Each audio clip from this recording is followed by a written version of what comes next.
नमस्कार साथियों, स्वागत है एक बार फिर से आपका अपने चैनल बीजी क्विज में। दोस्तों आज हम लेकर आए हैं आपके लिए भारत के राष्ट्रपति के एमसी से रिलेटेड मोस्ट इंपोर्टेंट क्वेश्चन जो आपके एग्जाम के लिए बहुत ही महत्वपूर्ण होने वाला है।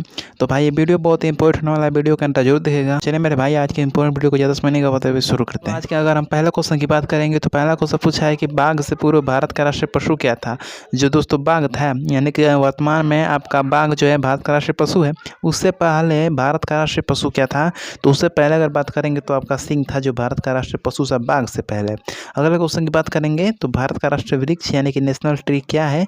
तो दोस्तों भारत का राष्ट्रीय वृक्ष पूछेगा तो मोस्ट इंपोर्टेंट क्वेश्चन है, इसका करेक्ट आंसर आपका होना चाहिए बरगद। बरगद को दोस्तों बनियान भी कहते हैं, क्या कहते हैं, बनियान भी कहते हैं। तो इसको भी आप याद कर लीजिएगा, बनियान ट्री इज क्या होता है आपका नेशनल ट्री ऑफ इंडिया, राष्ट्रीय वृक्ष है। अगले क्वेश्चन की बात करेंगे तो तीसरा नंबर क्वेश्चन भाई बहुत इंपॉर्टेंट क्वेश्चन है।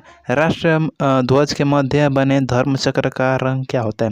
जो राष्ट्रीय ध्वज होता है, हमारा राष्ट्रीय ध्वज क्या है, तिरंगा है। तो तिरंगा के बीच जो एक धर्म चक्र होता है यहाँ पे, वो जो होता है वो किस रंग का होता है, इसमें आपको पूछा है। तो वो जो होता है मेरे भाई वो गहरे नीला रंग का होता है। और नीला रंग किस लिए होता है, क्योंकि यह समुद्र और आसमान के नीले रंग को प्रदर्शित करता है, इसलिए इसको नीला रंग होता है। अगले क्वेश्चन की बात करेंगे तो अगला क्वेश्चन भी मोस्ट इंपोर्टेंट है, चौथा नंबर। भारत के राष्ट्रीय ध्वज की लंबाई और चौड़ाई का अनुपात क्या है। दोस्तों भारत के राष्ट्रीय ध्वज और की जो लंबाई होता है और जो चौड़ाई होता है उसका अनुपात आपको पूछा है, रेशियो उसको पूछा है। तो उसका रेशियो होता है 30:2, 3:2 जिसे कहा जाता है। 3 इसमें क्या होता है आपका लंबाई होता है, 2 आपका चौड़ाई होता है। तो 3 लंबाई आपका अधिक होता है, लंबाई हमेशा अधिक होती है चौड़ाई से, तो इसलिए 3 हमेशा लंबाई होता है, यानी कि अधिक वाला क्या होता है, लंबाई होता है।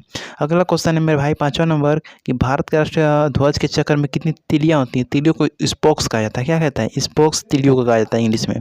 तो जो तिलियाँ होती हैं वो कितनी होती हैं, तिलियों की संख्या जो राष्ट्रीय ध्वज में होती हैं वो कितनी होती हैं, 28 होती हैं, 24 होती हैं, 26 होती हैं, 25 होती हैं। आपके पास 4 ऑप्शन है, करेक्ट आंसर आपका एक ही होगा। तो करेक्ट आंसर क्या होगा, करेक्ट आंसर हो जाएगा 24 तिलियाँ होती हैं आपके राष्ट्रीय ध्वज में। अगले क्वेश्चन की बात करेंगे तो भारत के राष्ट्रीय ध्वज का डिजाइन किसने किया था। जो भारत का राष्ट्रीय ध्वज है तिरंगा, भारत का राष्ट्रीय ध्वज क्या है, तिरंगा है। इसका अगर हम डिजाइन की बात करेंगे तो किसने डिजाइन किया था। तो डिजाइन करने वाला व्यक्ति मेरे भाई कौन था, आपको पता, फटाफट से इसका करेक्ट आंसर बता दीजिए। इसका करेक्ट आंसर हो जाएगा पिंगली वैकेया, पिंगली वैकेया। ऑप्शन में नहीं है, ऑप्शन में नहीं है, इसका करेक्ट आंसर क्या हो जाएगा, पिंगली वैकेया हो जाएगा। अगले क्वेश्चन की बात करेंगे तो भारत का राष्ट्रीय गान नेशनल एंथम जिसे कहता है वो क्या है, उसको आपको बताना है कि वो क्या है। तो दोस्तों ये है आपका जन गण मन, ऑप्शन डी में है, तो ऑप्शन डी आप लोग कर दीजिए। दोस्तों सबसे इंपॉर्टेंट बात, ये क्वेश्चन आपके एसएससी रेलवे एग्जाम के लिए इंपॉर्टेंट होने वाले हैं, चाहे आप इसके एग्जाम की तैयारी कर रहे हैं या फिर नहीं कर रहे हैं। अगर कर रहे हैं तो बहुत बढ़िया, आपके लिए ओरिएंटेड है। अगर नहीं कर रहे हैं तो आप अपनी जानकारी के लिए भी देख सकते हैं इस वीडियो को कि भारत का राष्ट्रीय प्रतीक और चिन्ह क्या क्या है, जो आपके लिए बहुत ही महत्वपूर्ण है, आपको याद रखना बहुत ही महत्वपूर्ण है। अगर क्वेश्चन की बात करेंगे तो भारत के राष्ट्रीय गान का रचयिता कौन है, यानी कि भारत का जो राष्ट्रीय गान है जनगण मन, उसका रचयिता कौन है, उसको लिखा कौन है। तो लिखने की बात करेंगे तो आपका रविन्द्रनाथ टैगोर आपका करेक्ट आंसर हो जाएगा। अगले क्वेश्चन की बात करेंगे तो राष्ट्रीय गान सर्वप्रथम कब और कहाँ गाया था। तो दोस्तों जो राष्ट्रीय गान था वो सर्वप्रथम कब और कहाँ गाया गया था। तो 1911 ईस्वी में कोलकाता में गाया गया था, 1911 ईस्वी में कोलकाता में गाया गया था राष्ट्रीय गान। अगला क्वेश्चन है कि भारत के राष्ट्रीय ध्वज के गाना के समय कितना होता है। जो भारत का राष्ट्रीय गान होता है उसको गाने में कितना समय लगता है। समय की बात करेंगे तो 52 सेकेंड आपका हो जाएगा, कितना, 52 सेकेंड आपका हो जाएगा भारत के राष्ट्रीय गान को गाने में लगना समय। अगला क्वेश्चन है कि भारत का राष्ट्रीय गीत जिसे नेशनल सॉन्ग कहा जाता है वो क्या है। भारत का राष्ट्रीय गीत यहाँ पे पूछा है, वो गान था, राष्ट्रीय गान था और यह राष्ट्रीय गीत है। तो राष्ट्रीय गीत भारत का क्या है, जरा फटाफट से बता दीजिए। इसका करेक्ट आंसर हो जाएगा वंदे मातरम, भारत का हमारा राष्ट्रीय गीत है। अगला क्वेश्चन की बात करेंगे तो भारत का राष्ट्रीय आदर्श वाक्य क्या है। आदर्श वाक्य क्या है मेरे भाई, भारत का आदर्श वाक्य क्या है। करेक्ट आंसर क्या हो जाएगा आपका, ऑप्शन बी हो जाएगा, सत्यमेव जयते भारत का आदर्श वाक्य है। अगले क्वेश्चन की बात करेंगे तो सत्यमेव जयते कहाँ से लिया गया है। तो जो सत्यमेव जयते है ये आपके लिया गया है मुंडकोपनिषद से, जो कि ऑप्शन डी में है। तो ऑप्शन डी आप टिक करके आ जाइएगा, 110% क्लियर है, आपका करेक्ट आंसर वही है।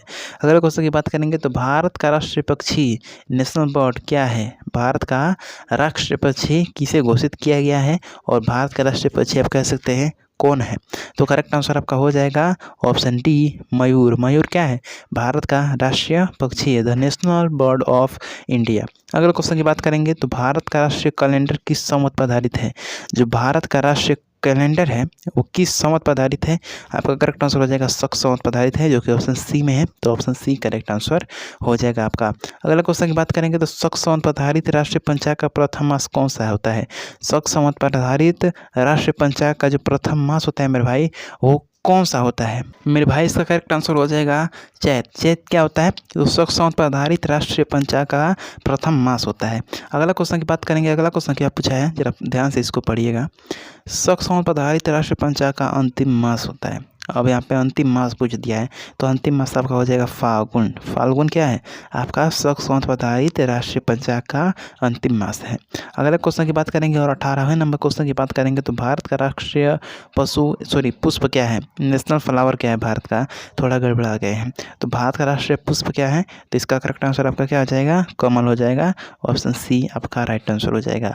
अगले क्वेश्चन की बात करेंगे तो भारतीय मुद्रा का प्रतीक जो आर होता है, किसने डिजाइन किया है? तो डिजाइन करने वाले मेरे भाई वो व्यक्ति हैं उदय कुमार धर्मलिंगन, जो कि ऑप्शन डी में है। तो ऑप्शन डी आप लोग कर दीजिए। अगले क्वेश्चन की बात करेंगे तो भारत के पहले राष्ट्रपति कौन थे मेरे भाई? भारत के पहले राष्ट्रपति की बात होगा तो राजेंद्र प्रसाद का नाम जरूर आएगा। ऑप्शन ए आपका करेक्ट आंसर हो जाएगा। तो दोस्तों ये थे आज के मोस्ट इंपोर्टेंट क्वेश्चन आपके एग्जाम के लिए और आपके जानकारी के लिए बहुत ही महत्वपूर्ण है। आप इसको याद कर लीजिए, एकदम नोट कर लीजिए, क्योंकि यहाँ से क्वेश्चन आपके एग्जाम में बनने वाले हैं, क्योंकि ये भारत के राष्ट्रीय प्रतीक और चिन्ह से रिलेटेड टॉपिक है। तो यहाँ से क्वेश्चन आपके बनने एकदम 100% श्योर है। तो ये टॉपिक आपके लिए बहुत ही इंपॉर्टेंट होने वाला है। तो चलिए दोस्तों, मिलते हैं आपसे नेक्स्ट वीडियो में और भी इंपॉर्टेंट टॉपिक के साथ। अब तक के लिए जय हिंद, जय भारत।